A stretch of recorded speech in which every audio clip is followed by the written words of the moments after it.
Да, дринде. Итак, все можете меня слышать?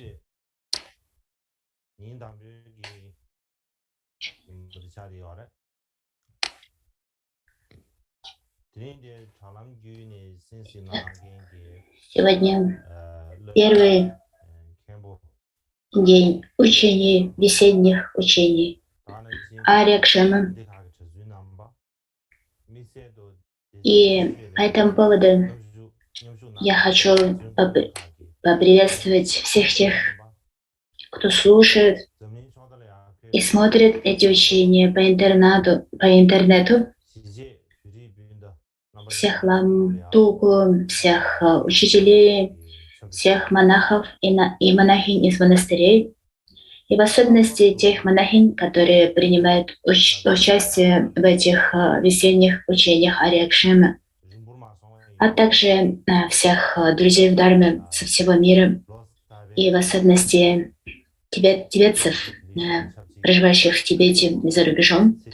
Я приветствую вас всех и желаю вам всего наилучшего. И в особенности, поскольку совсем недавно мы праздновали Лосарь, тибетский Новый год Тигра, я хочу пожелать вам всем счастливого Нового года. Я желаю, чтобы вы все были здоровы и чтобы вы все смогли исполнить свои желания в соответствии с Дharмой. Начиная сегодня на протяжении следующего месяца у меня есть благая возможность продолжить прошлогоднее учение по истории освобождения Намтару Гелванга Микью Дорджа. И это большая удача. Как вы все знаете, в этом дне во всем мире очень много проблем, таких как эпидемия, голод, а также война. И в эти сложные времена для всего мира тот факт, что у нас есть возможность практиковать Дharmu, это совершенно удивительно. Это то, чему нам следует радоваться. И также нам нельзя забывать о том, что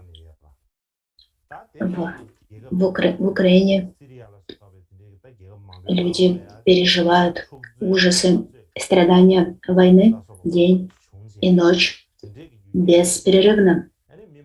Также нам следует помнить о людях в Афганистане, которым нечего есть, не страдают от голода. Также в других странах, например, в Сирии, происходят военные действия. И в результате этого очень многим людям пришлось оставить свои дома и отправиться в другие места пребывания. И все эти люди переживают огромные трудности, пребывают в абсолютном безрадостном состоянии. Поэтому нам следует помнить об этих людях снова и снова, напоминать себе о них вновь и вновь. И поскольку часто происходит так, что мы сами пребываем в наилучших из обстоятельств, тем не менее мы продолжаем спорить с другими, мы обсуждаем других за их спиной, мы сеем конфликтные ситуации, раздуваем конфликтные ситуации. И хотя у нас есть все необходимое, все необходимые благоприятные условия, мы забываем об этом. Мы не думаем об этом, мы не радуемся этому. Поэтому нам следует признать это. Когда мы признаем, то в какой ситуации мы находимся по сравнению со всеми людьми, которые чрезвычайно страдают, то нам следует понимать, что это состояние нам следует использовать для блага. И это следует признать со всей глубиной, распознать это. И также перед тем, как мы начинаем слушание любых учений Дharмы, всегда мы говорим о том, что необходимо зародить чистую мотивацию. Как мы можем изменить свою мотивацию? Как раз размышляя о ситуации, о положении, в котором находятся все эти люди, которые невероятно страдают, проживают невероятные страдания. Именно это переживание, распознавание именно этого помогает нам изменить свое отношение, свою мотивацию. Если мы просто говорим: «О, пусть все существа будут счастливы», то это ничего не меняет.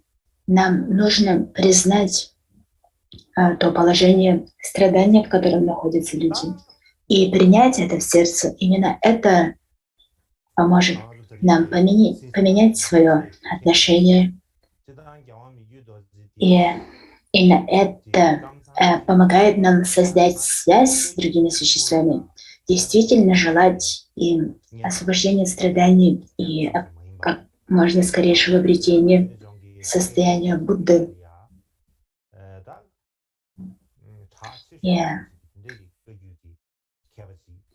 И то, о чем мы будем говорить в ходе этих учений, это история освобождения 8-го Кармапы Микьё-доржи. Как вы знаете, Кармапа Микьё-доржи является признанным великим ученым не только в школе Карма Камсанг в линии Кагью, но также это один из величайших ученых среди всех тибетских школ Сакья, Гело, Кагью, Нима. И из всех кармап он оказал наибольшее влияние на развитие системы изучения философии Срединного пути Мадхьямаки, Прадняпарамиты, запредельной мудрости, Вины и Абхидхармы. Поэтому, когда мы изучаем его историю освобождения, мы должны понимать, насколько важной она является. И в особенности для учеников, студентов монастырских колледжей Кагью. Конечно, в шадрах мы изучаем много разных предметов, но мы не изучаем историю, и поэтому мы часто даже не знаем историю освобождения великих мастеров, о которых упоминается в наших учебниках. К примеру, мы не знаем ничего о жизни 8-го Кармапы Микьё-доржи. Это ужасная ситуация.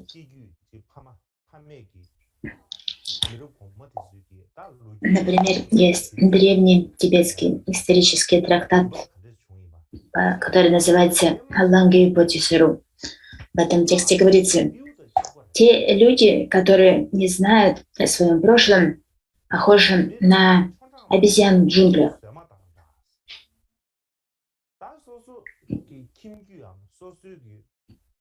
И что люди, которые не знают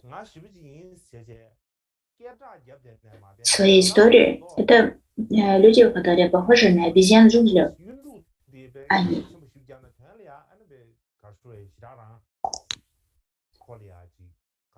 также говорится, что те, кто не знает своего происхождения, своей линии происхождения, то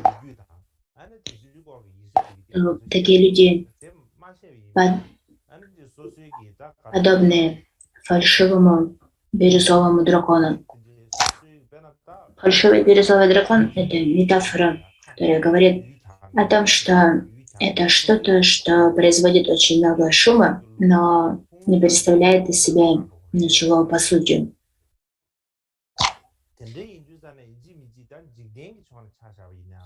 Поэтому те, кто не знает свою историю, не не знает историю своих предков, а похожи на детей земли имен, которые оставили свою родину. Это метафора, которая говорит о том, что народ имен, они оставили свою родину и ничего не знают о том, откуда они пришли. В целом, это говорит о том, что очень важно понимать свои корни, понимать свою историю, знать свою историю. В общем, когда мы думаем и размышляем об историях освобождения Кармапы, Мегиодоржи, то среди них есть те истории, которые были написаны самим Мегиодоржи, то есть они являются автобиографией, а также те тексты, которые были написаны его учениками. То есть два типа таких исторических биографий. И то, что написал сам Микидоржи, эти автобиографические стихи, они написаны в стихотворной форме. На самом деле не так много автобиографий в стихотворной форме. Большинство авторов написаны прозой. И среди этих автобиографий в стихотворной форме автобиографии Микидоржи наиболее известной является «Восхваление он тщательно искал». И причина, по которой это восхваление он тщательно искал, стало таким известным, заключается в том, что оно входит в книги молитв Карма Камсанг. То есть мы все слышали об этом тексте, и именно благодаря тому, что он входит в молитвенники, книги молитв Карма Камсанг, мы знаем об этом, и этот текст популярен. И на самом деле слова этого восхваления, они непростые, они сложные, и их тяжело понять. Людям тяжело их понять, и также тяжело их выучить на память. И многие пожилые монахи говорили мне о том, что из всех текстов в молитвеннике, в книге молитв Карма Камсанг, самым сложным для запоминания является именно это восхваление, он тщательно искал. И я также помню, что когда я был маленьким и учил наизусть тексты в этом книге молитв, то мне также было сложно ее запомнить. Однако дело в том, что то, что так сложно выучить на память в детстве, это то, что мы будем помнить всегда. Поскольку нас к этому принуждали учителя, и в результате мы никогда не забудем то, что мы выучили с таким трудом. Однако в целом, когда мы учим наизусть молитвы в детстве, то мы принуждаем себя запомнить слова.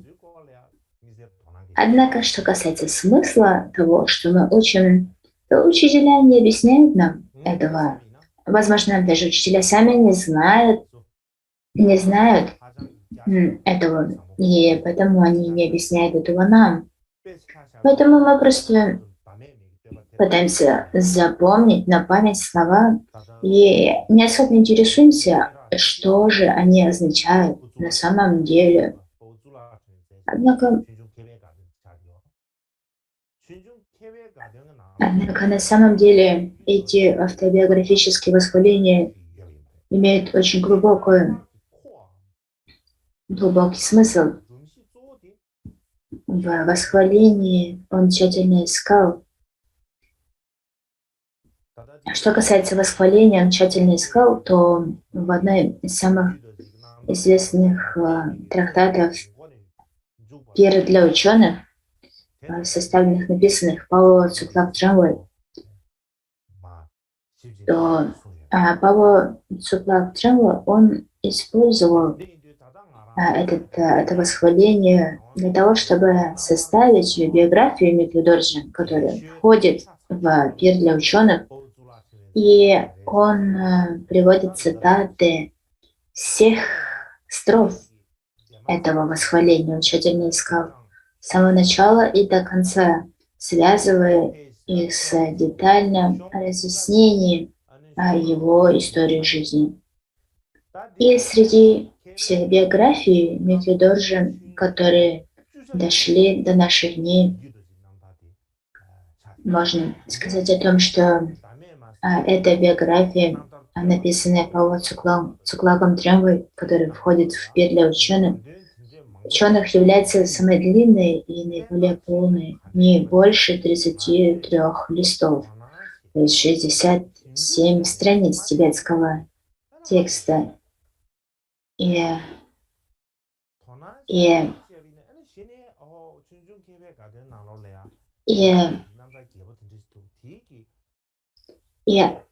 эта история Микки Дорджи, она занимает примерно 10% этого текста. То есть 10% истории линии Карма Кансанг посвящена как раз истории жизни Микки Дорджи. И если мы не будем интересоваться этим, не будем ее изучать, то тогда мы не поймем ее важности, поскольку сама по себе она всего лишь 9 строф. Она не такая уж длинная.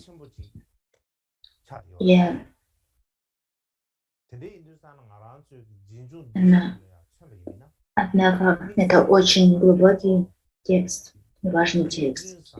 Подобным образом, также автобиографические стихи «Благие деяния» рассказывают о благих деяниях, благих поступках, либо тех благих вещах, которые Микки Дорджи совершил в своей жизни. И это не просто краткое изложение его жизни, это то, что мы, последователи, ученики линии, должны знать и использовать как важные примеры, как важный пример, духовный пример.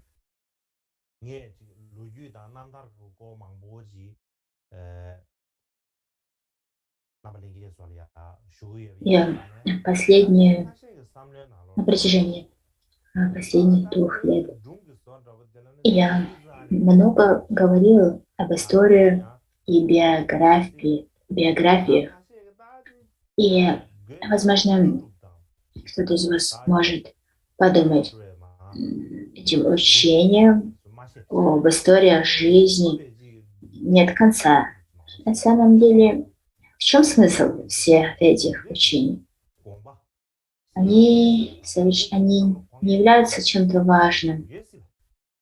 Это то, о чем, возможно, вы думаете. Вы думаете, что вам нужна философия, учение по философии. Либо вы можете подумать, что вам нужны наставления по практике медитации. А все эти истории жизни, в чем их смысл, они нам не нужны. Возможно, некоторые из вас думают так. И если вы считаете, что в этих историях жизни нет смысла,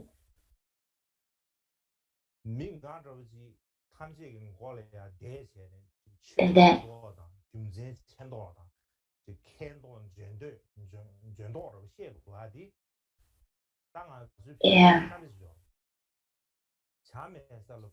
то если вы так думаете, то я, как тот, кто учит этим историям, который сидит перед вами и притворяется, как будто бы в этих историях есть смысл, А тогда как их нет смысла, то тогда это будет так, как говорится в тибетской пословице, когда нету птиц, тогда в небе правят ослы. Либо когда нет собак, тогда коты едят кости. То есть это пример того, что пример либо метафоры того, что когда что-то не имеет смысла, однако мы притворяемся, что это имеет смысл. Однако это не так.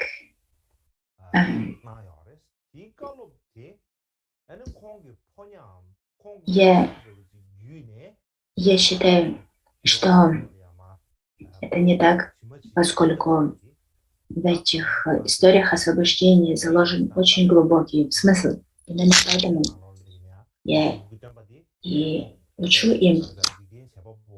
Например, во многих мировых религиях говорится о Боге-Создателе, и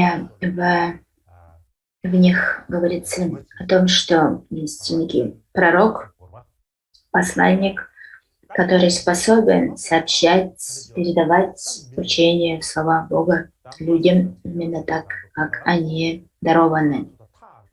Этот Бог, Создатель, он превосходит всех людей, он является невообразимым, неописуемым, и это некое существо, которое где-то там далеко, и мы не, это что-то за пределами наших мыслей, нашего воображения, что-то запредельно людям. Наше состояние и состояние положения Бога Творца — это что-то совершенно несочетаемое, несопоставимое. Однако в буддизме, в буддистской традиции мы говорим о том, что учитель пришел в человеческой форме.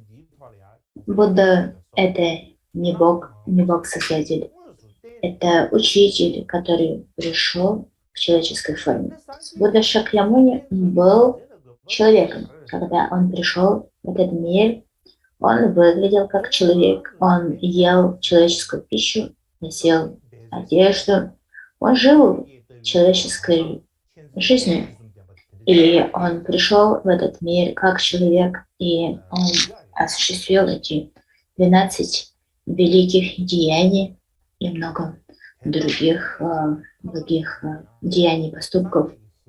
И главная причина и цель того, что Будда появился в этом мире как обычный человек, в том, что он показал нам пример того, что мы также можем стать такими же, как он. Он показал нам примеры и методы, следуя которым мы сможем уподобиться ему. То есть Будда на своем собственном примере показал нам показал нам на практике, как достичь того, чего достиг он сам. И когда мы думаем об этом, мы можем понять, насколько важным является изучение примера жизни наших учителей. Однако в обратном случае, если бы, допустим, учение Будды, вся три питака, 3 колесницы были дарованы неким голосом с небес, то есть все сутры, Вина, Абидарма были дарованы неким голосом с неба, который мы никогда не видели. Было бы довольно тяжело следовать этим учениям, поскольку у нас бы не было никакого примера учителя, примеру которого мы могли бы следовать. Поэтому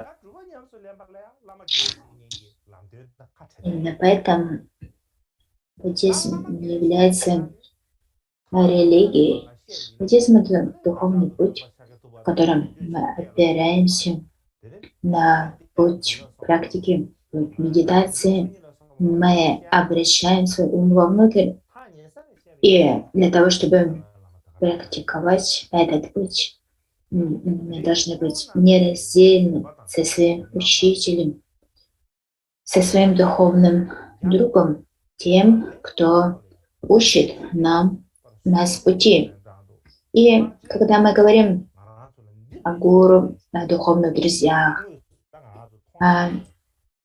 то все они произошли от нашего учителя Будды и его 8 великих учеников, семи старейшин, 6 украшений, 2 величайших и так далее. Все примеры всех этих великих учителей — это то, что мы можем видеть, это то, что мы можем проживать на практике. Это живая, дышащая дарма. Это величайший дар, который был нам дарован. Именно поэтому деяния великих мастеров прошлого — это как непосредственное наставление по практике истинной дармы. И нам очень важно изучать их и воплощать их на практике.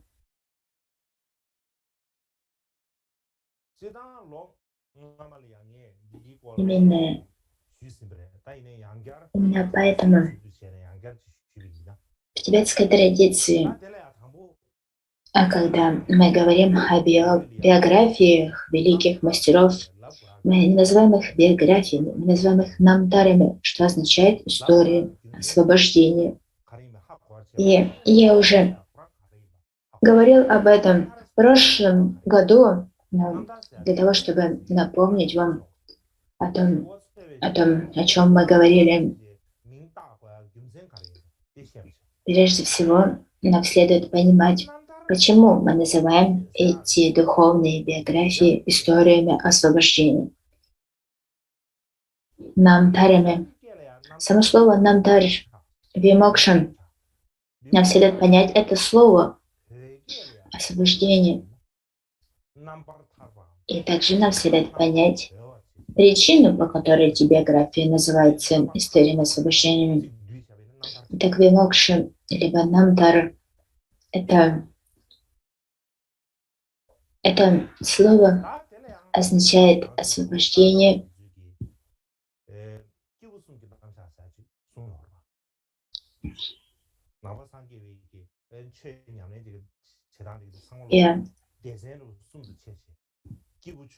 Намтар — это краткая форма нампатарва, длинная форма на тибетском. Это то, что перевод с санскритского слова вимокша. И в соответствии с традицией Кадамбы мы говорим о 3 типах индивидов. То есть индивиды высших, средних и меньших способностей. И в соответствии все методы практики пути разделяются в соответствии этими 3 типами способностей. И также, когда мы говорим об освобождении, освобождение также разделяется на 3 уровня. Освобождение индивидов меньших способностей основывается на вере в карму, причину и следствие. И благодаря этой вере такие индивиды обладают освобождением от сансары. То, что касается существ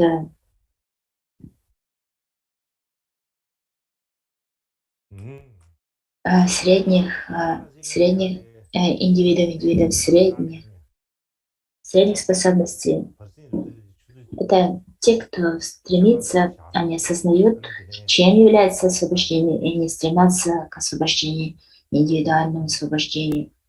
И существа высших способностей, они стремятся к достижению полного состояния Будды для блага других существ. И на этом давайте сделаем перерыв. 30 минут перерыв, и затем мы продолжим.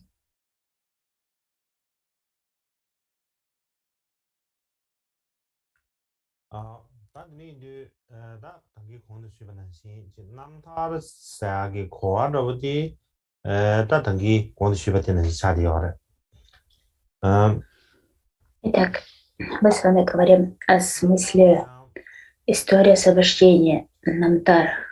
Почему они называются, эти духовные биографии называются Намтарами, историями освобождения.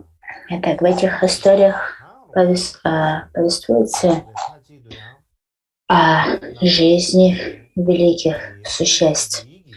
И я начал объяснять вам смысл этих историй, этого названия духовных биографий. И эта история предыдущих жизней великих существ, либо они также могут быть посвящены нынешней жизни великих существ. То есть не обязательно, что это лишь эта история какой-то одной жизни. Это могут быть истории прошлой жизни. К примеру, это могут быть истории предыдущей жизни могут быть названы намтарами. К примеру, среди 12 типов писания есть один тип писаний, который называется джатаки, истории джатаки. Джатака — это тип литературы, тип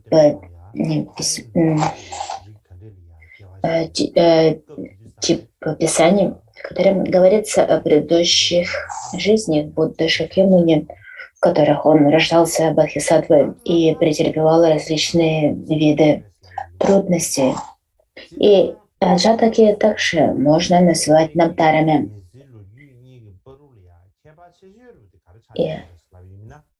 То есть намтаром будет, как в случае Будды Шакьямуни, будет не только история 12 деяний этой жизни Будды, но также и история предыдущих жизней Будды, то, что называется джатаки, в которых говорится о том, какие трудности он претерпел. Итак, почему же эти истории называются историями освобождения? В этом названии заключается различие между историей освобождения и биографией обычного существа, обычного человека, поскольку история освобождения не описывает обычные события в жизни человека, обычные деяния, какие-то обычные поступки, обычные мысли. Вместо этого в намтарах, историях освобождения, говорится о великих существах, об их качествах, о том, как они занимались слушанием, размышлением дхармы и медитацией, и как они развили эти качества благодаря слушанию, размышлению и медитации над учениями дхармы. Также как они обрели качества, связанные с способностью сочинения, дарования учений, участия в диспутах и так далее. Это все благородные, высшие качества. Также качество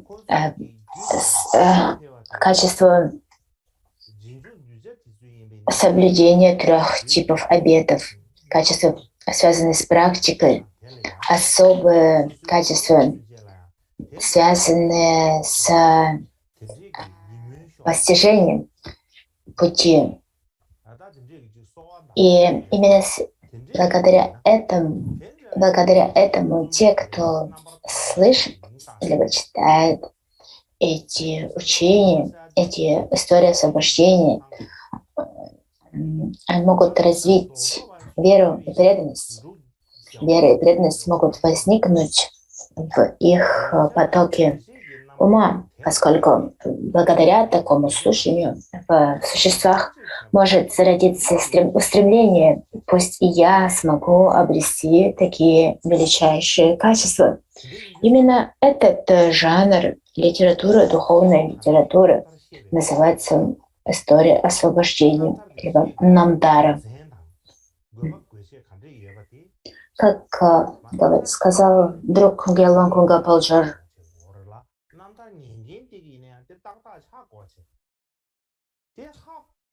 что благодаря форме и теме изложения эти истории становятся причиной для того, чтобы ученики обрели освобождение и всеведение. То есть благодаря слушанию, чтению этих историй освобождения ученики обретают причину для освобождения и всеведения. То есть когда эти учения, эта категория учений созерцается, изучается, то в потоках ума учеников развивается качество веры. Всего мы выделяем 3 типа веры. Обычная вера, устремленная вера и убежденная вера, либо вера убеждения. То есть если хотя бы какой-то из этих типов веры возникнет в уме слушателя, ученика, который изучает историю освобождения, то это замечательно. Это то, что называется посадить семя освобождения в потоке ума, либо пробудить потенциал к освобождению в потоке ума. И именно в этом заключается смысл слушания, изучения истории освобождения. И каковы же в этом случае категории либо качества такой истории освобождения? Прежде всего, такая история должна быть изложением жизни великого существа, необычного существа. Кроме того, в такой истории освобождения должно излагаться дарма, должно дароваться учение дарма. То есть это не просто история о том, как обычное существо борется со своими врагами, защищает своих друзей. Совсем нет. Это история духовного освобождения. То есть это именно история, связанная с постижением и практикой дармы. И именно благодаря этому в уме людей, которые изучают, зарождается вера и преданность. И это связано с тем, что мы видим в начале каждой сутры, которая содержится в тибетском каноне. Каждая сутра открывается словами «Так я слышал однажды». Эта фраза повторяется снова и снова. «Так я слышал однажды». И это первое слово «так» имеет большое значение. Это мне напомнило об одной истории. Эта история весьма странная. Нет необходимости рассказывать вам эту историю в полноте, но я расскажу вам некую часть, одну из ее частей. Были люди из Монголии, монгольские монахи, которые приехали в Лхасу для того, чтобы изучать дхарму в великих монастырях Сара, Дрипун, Гаден.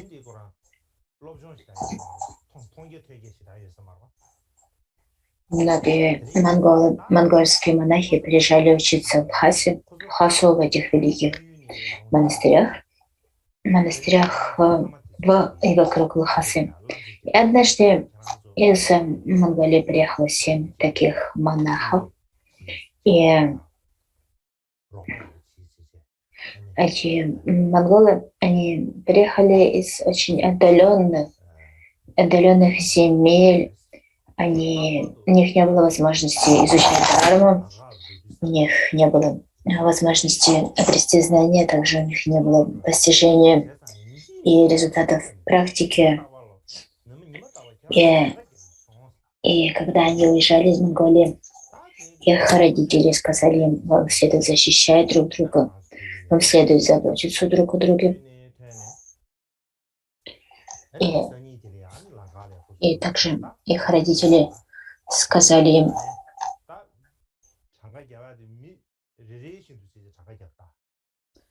что, что для того, чтобы не потеряться, вы должны постоянно считать, пересчитывать друг друга. И они, и они также вы должны постоянно считать, сколько дней вы путешествуете. То есть каждый из них постоянно считал. И они считали друг друга. И тот, кто каждый из них считал и смотрел на других, когда считал, но он не включал себя в этот счет. То есть их было 7, но каждый из них считал лишь 6, не включая себя. И поэтому каждый из них говорил, кого-то не хватает. Кого-то не хватает, ведь нас 7, кого-то мы потеряли. То есть каждый из них считал, не включая себя, говорили, у нас всего 6, мы потеряли кого-то. Где же мы могли его потерять? И они очень переживали по этому поводу, очень волновались все это время. Они не могли даже спать, поскольку они боялись, что кто-то потерялся. И для них это было очень сложное время. И когда они пришли в Лхасу, они были совершенно истощены. Они не могли спать, они постоянно волновались. И когда они пришли в Лхасу, а это было все происходило во времена 5-го Далай-ламы, то они отправились, они решили спросить у 5-го Далай-ламы, сделать предсказание Мо о том, куда делся этот 7-й человек из их группы, которого они не могли найти. Так они отправились для того, чтобы попросить это предсказание Мо, однако они не умели писать, и поэтому они не могли написать свою просьбу в письменной форме. И один из них умел немного писать, но он не знал, что писать. Поэтому он просто открыл Хангиль, и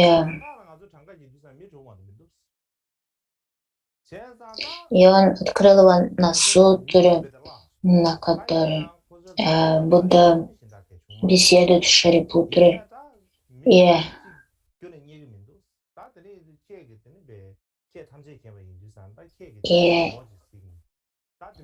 именно это то, что он решил сказать 5-му Далай-ламе этими словами, которые Будда говорил Шарипутру. И то, что он написал, у нас было 7, когда мы уехали из Монголии, но сейчас нас лишь 6, мы потеряли одного. Мы просим вас сделать предсказание, чтобы узнать, где этот 7-й человек.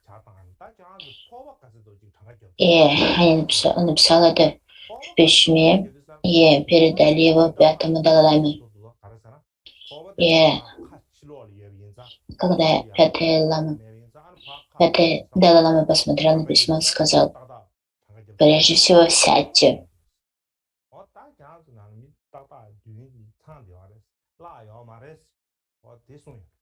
И он сказал: сядьте и достаньте свои миски.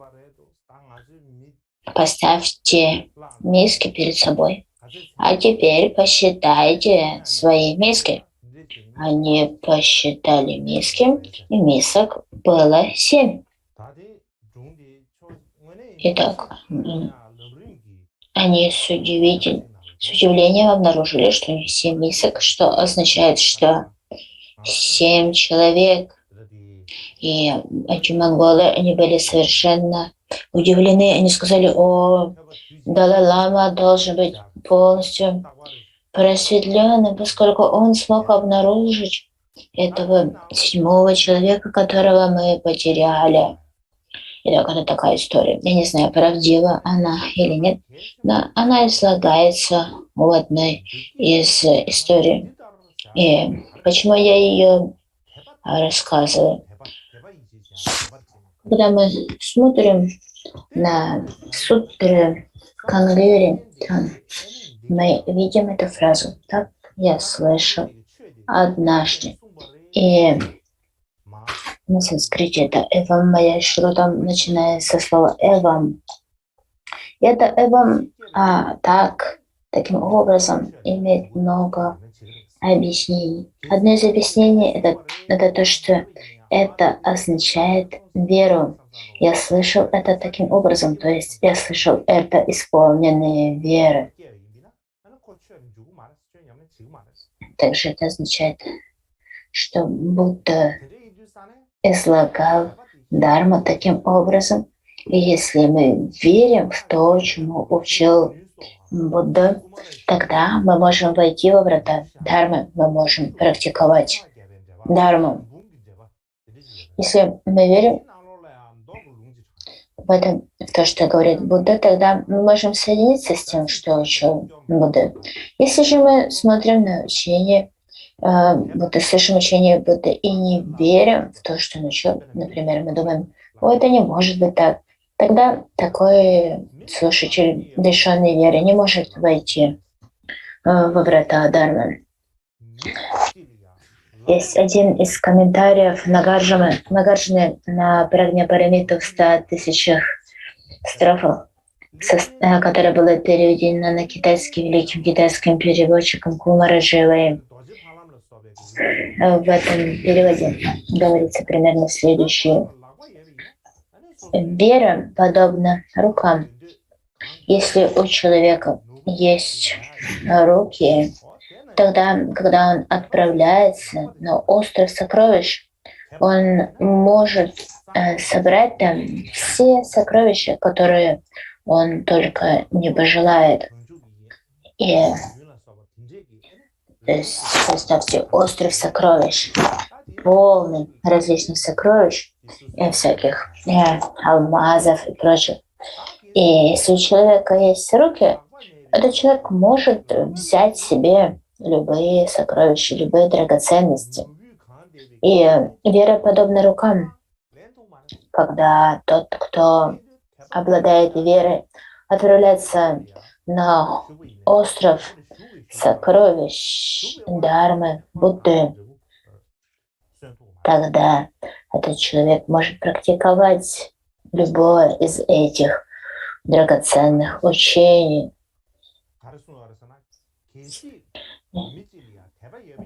Если у кого-то нет рук, то кто-то может попасть на остров сокровищ, однако без рук он не сможет взять себе никакие сокровища. Точно так же тот, у кого нет веры, он может слышать учения, но эти учения будут для него бесполезны. Он не сможет взять себе, соединиться с никакими учениями. То есть тот, кто обладает верой, может войти в врата Дharмы и достичь плода, освобождения. И все, что такой человек, обладающий верой, будет делать, например, примет монашеские обеты и так далее, то это все будет иметь смысл. Если же кто-то не обладает верой, тогда что бы такой человек не делал, все это будет бессмысленным, даже если такой человек носит монашеские одеяния, изучает дхарму, обладает знаниями дхармы. Все это не будет иметь никакого смысла. Он будет просто знать слова, но не будет понимать смысл этих слов. И поэтому вера — это самое важное условие для вхождения во врата Дharмы. И также в этом комментарии на Прагня-парамиду в 100 тысячах строфах также говорится о том, что Дharма является чрезвычайно глубокой, чрезвычайно обширной, и лишь тогда может во всей полноте понять эту глубину и эту глубокую обширную Дharму. Однако, если человек наделен верой, тогда, даже если они еще не пробудились, не обрели состояние Будды, они могут войти в Дharму Будды.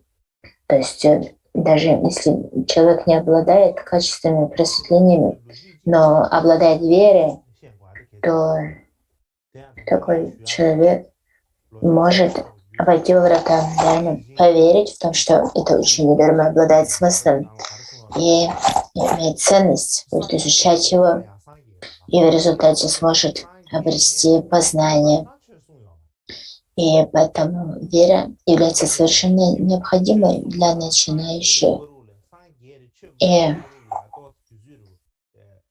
есть еще одна очень важная история. В этом эта история из того же комментария на Прагня-парамиту. Мне говорится о том, что когда Будда обрел просветление в Бодхгае, на важарном сидении в Бодхгае, в важарном троне в Бодхгае, то он не сразу начал учить Дharму. Он не учил на протяжении нескольких недель. И он не учил, потому что считал, что Дharма, которую он познал, является такой глубокой, что если он будет учить, никто ее не поймет. И тогда Брахма, Бог Брахма, он пришел к Будде и попросил его учить Дharме. И когда он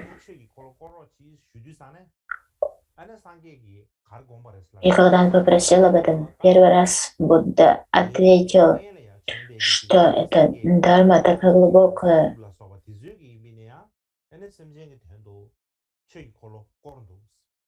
что если я буду учить ее, никто не поймет. Существа не смогут понять это так, как я познал ее.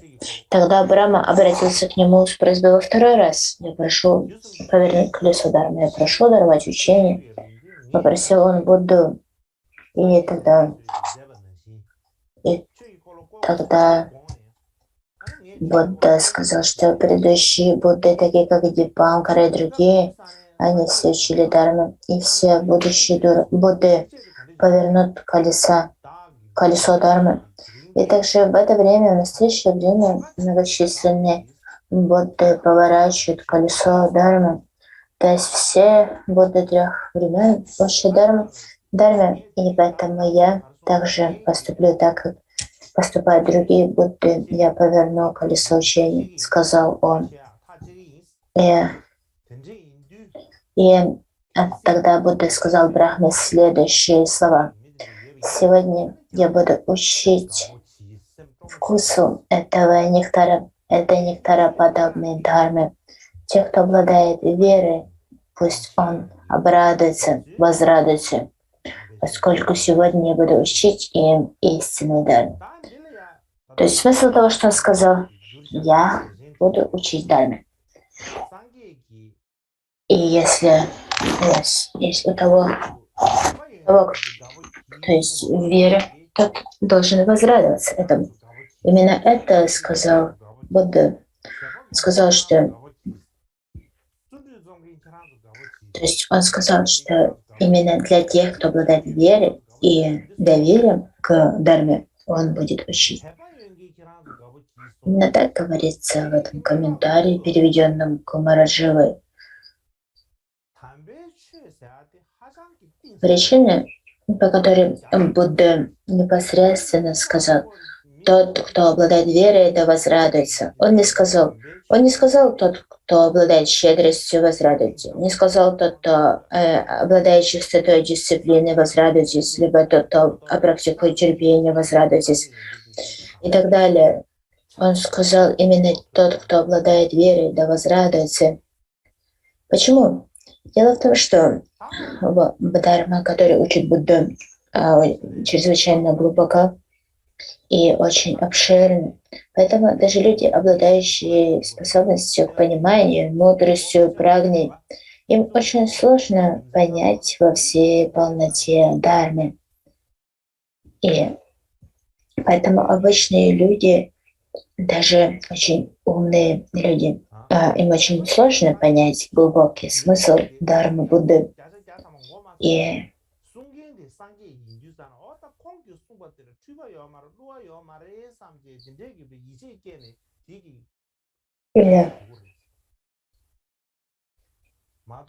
поэтому кто же может понять то, чему учит Будда?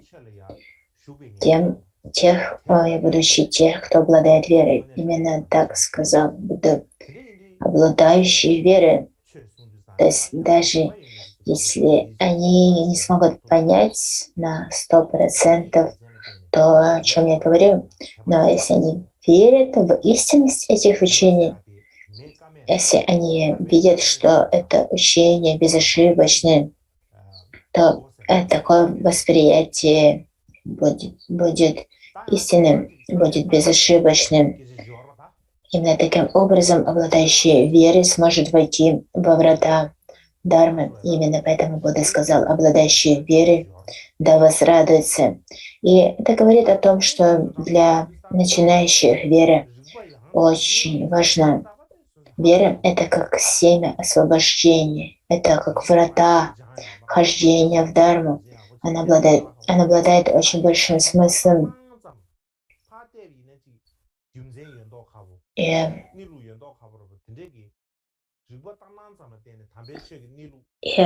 часто говорится о том, что необходимо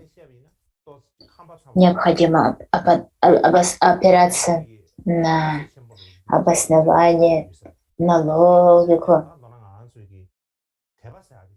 И говорится, что если кто-то не изучает Дхарму, то этого не может быть истинной логики и истинного обоснования. То есть то, что мы используем, это лишь видимость логики, видимость обоснования, и мы исполняемся гордыней по этому поводу.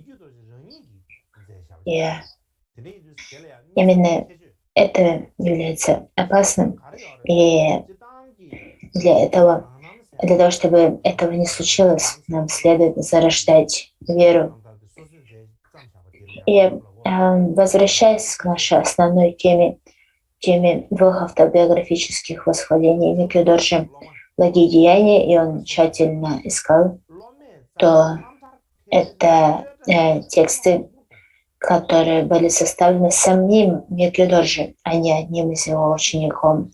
И именно благодаря тому, что он сам написал их, они обладают большими особыми качествами, поскольку автобиографии, написанные самими учителями, обладают особыми качествами. Как, например, сказал Гьялва Юнгтонгпо, что в основном история освобождения пишут о своих учителях их ученики.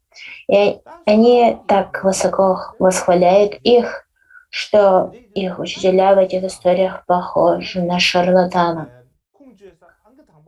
То есть в этих историях ученики так восхваляют своих учителей, что эти истории становятся неправдоподобными. Учителя в них похожи на шарлатанов.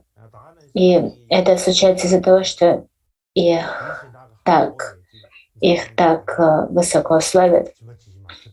Именно поэтому Микки-Дарши в начале этих восхвалений пишет, что поскольку я сам лучше всех знаю свой опыт познания, я напишу об этом немного.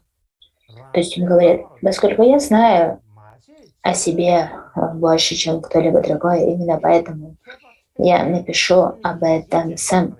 Я сам знаю о своих деяниях, именно поэтому я хочу изложить их. И именно это особое качество автобиографических историй освобождения. Также об этом писал великий йогин Друкпа Квинле.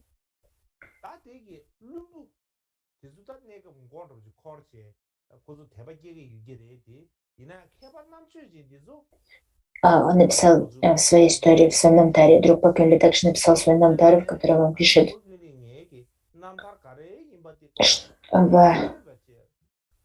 хотя сами гуру, учителя заслуживают восхваления, они в них может говориться, излагаться история о том, что гуру на самом деле не совершал. И в результате глупцы могут зародить веру, но мудрые, но для мудрых это будет, у мудрых это лишь вызовет непонимание и сомнение. Именно поэтому я, Друкпа Квинле, напишу свою историю сам. То есть это то, что сказал Друкпа Квинле, что лучше я напишу сам свою историю, поскольку если ее напишут другие, они могут в ней написать о чем-то, чего я не совершал. В результате глупцы возрадуются, но у мудрых это вызовет лишь сомнение. И именно поэтому это также качество, в этом описывается качество автобиографии. Друкпа Квинле в своей автобиографии, в своем намтаре, он изложил все свои качества, все свои недостатки, со всей ясностью, ничего не скрывая. И в этом особенность этой автобиографической истории освобождения. И также об этом написал Джая Барава. Он сказал, что это неправильно, хотя это и не совсем правильно писать свою историю освобождения самому, но если кто-то другой напишет его, тогда в ней будет много бессмысленных слов. То есть, что он сказал, то, что хотя это не совсем правильно писать собственную историю освобождения, но если кто-то другой напишет ее, то в ней будет много лишнего того, что не является важным. И именно поэтому важно написать ее самому, излагая все свои качества, все свои недостатки, ничего не скрывая.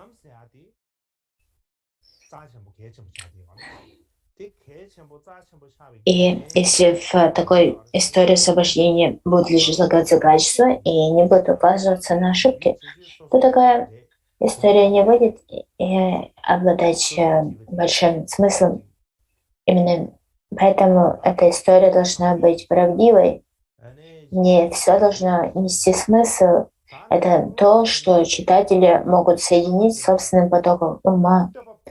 И именно это делает эти истории, автобиографические истории освобождения такими ценными, поскольку мы знаем себя лучше всех. И именно поэтому, когда мы пишем свою историю сами, то ничего не скрывая, ничего не добавляя, то это будет самая правдивая история, история полная смысла. Тогда как, когда ученики пишут истории освобождения своих учителей, тогда они стремятся восславить своего гуру, и они добавляют много разных вещей, событий, которые на самом деле в жизни ламы не происходили, много деяний, которые он на самом деле не совершал. Например, не говорится, говорится о многих деяниях, которые на самом деле не имели места. Именно поэтому в Тибете есть пословица, говорящая о том, что критика от кого-то, кто не знает, как критиковать, лучше, чем восхваление от кого-то, кто не знает, как восславлять. И, итак, именно такие истории, которые не слагают истинную историю жизни, они не имеют смысла.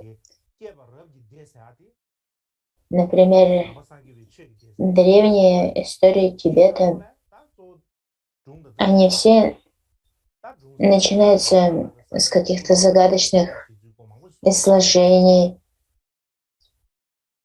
И это похоже также на истории великих мировых религий, таких как христианство, либо ислам, которые содержат много историй, которые на самом деле не имели места.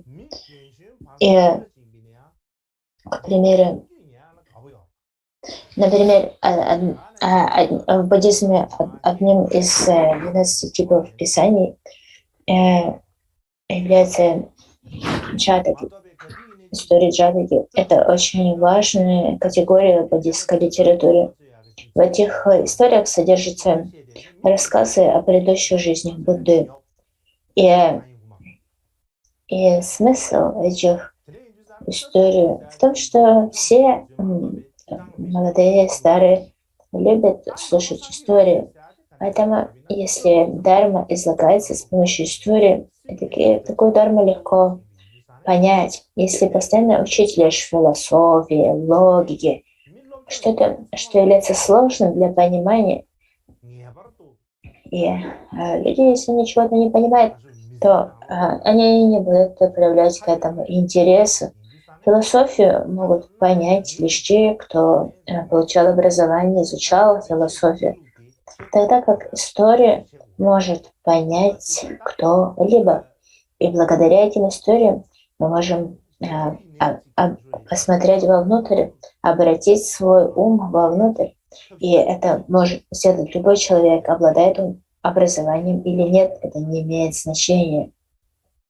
И это будет практическим и полезным. Это будет практически полезным для любого человека, поскольку есть много различных способов приведения существ к пониманию дармы. И если будем опираться лишь на один способ, либо на один путь изложения дармы, то такой способ не будет работать для всех. История освобождения – это история, но это не обычная история. Я уже объяснял, как они отличаются от обычных историй. Снантара, история освобождения – это духовные биографии великих мастеров, великих существ. И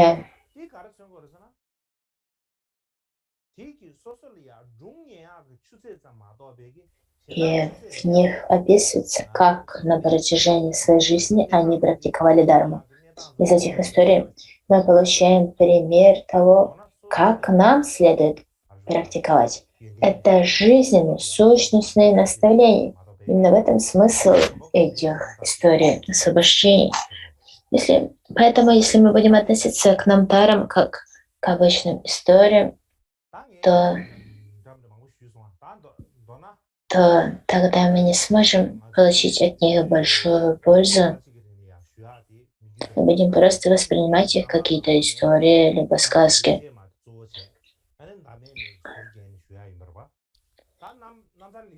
Если изучая такие истории, мы ничего не поймем и не возьмем для себя, это лишь будет означать, что мы не обладаем никакими качествами воспринимать дарму. Поэтому важно понимать смысл истории освобождения, их смысл правильным. Мы посвятим свое время этим двум восхвалениям, стихам благодеяния, и он тщательно искал. То, что касается автобиографических стихов благодеяния, то в их изучении мы опираемся на структурное содержание, и этот благодеяние согласно структурному содержанию в комментарии Сангья Балдруба разделяется на 3 части: выражение почтения, обещание, священник, основная часть биографии и совершение. Мы сейчас с вами изучаем основную часть биографии, которая в свою очередь разделяется на 2 части. Это вступительная часть введения как Ватидарама и основная часть, как он практиковал пути 3 типов индивидов. Основная часть, в свою очередь, разделяется на 3 части: как он практиковал путь индивида малых способностей, как он практиковал путь индивида средних способностей, и как он практиковал путь индивида высших способностей.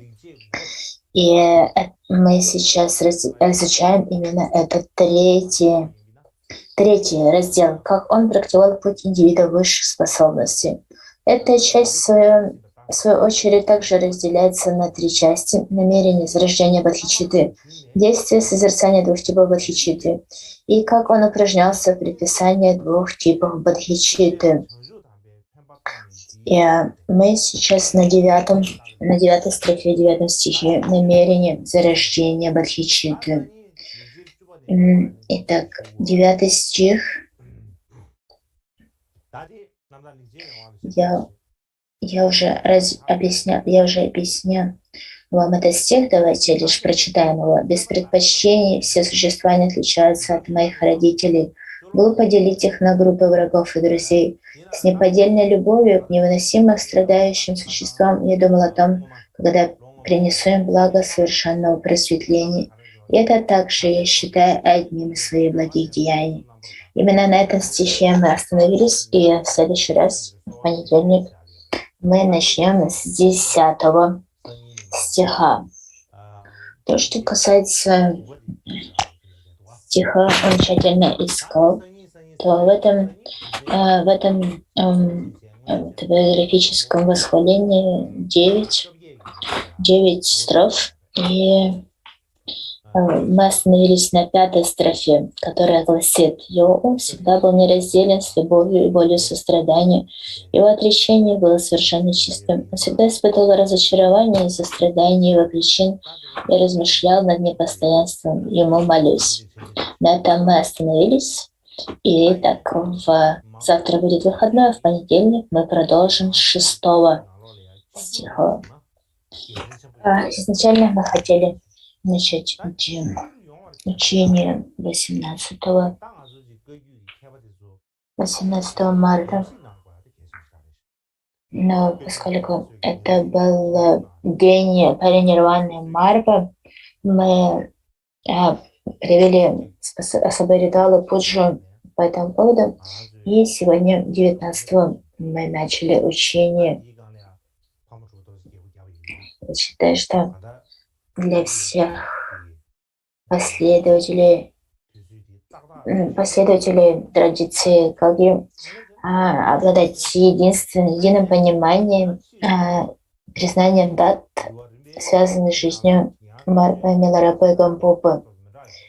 И нам следует уделять этому внимание и установить, когда мы все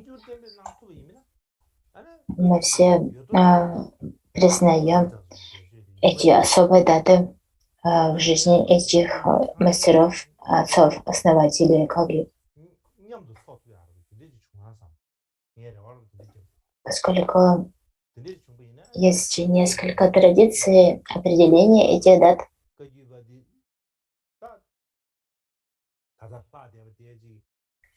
И поэтому нам следует достичь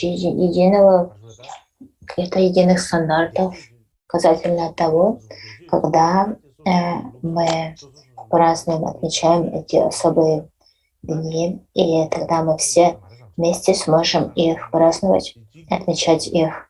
Это очень важно. Это касается всех мастеров прошлого. Если же различные школы Кагью будут отмечать эти особые даты в разные дни, и у каждой будет своя традиция. По этому поводу мне кажется, что отцы, основатели Кагью, этому не возрадуются. Нам необходимо иметь какие-то исторические стандарты, поскольку на самом деле был всего лишь один день Паринирваны Марга. К примеру, если мы будем отмечать Паринирвану Марга в различные дни, то это будет немного странно. Например, если мы считаем себя последователями Каги, но мы не знаем, когда ушли в Паринирвану такие мастера, как Марга Мигарата и Гампопу, то это довольно печально. И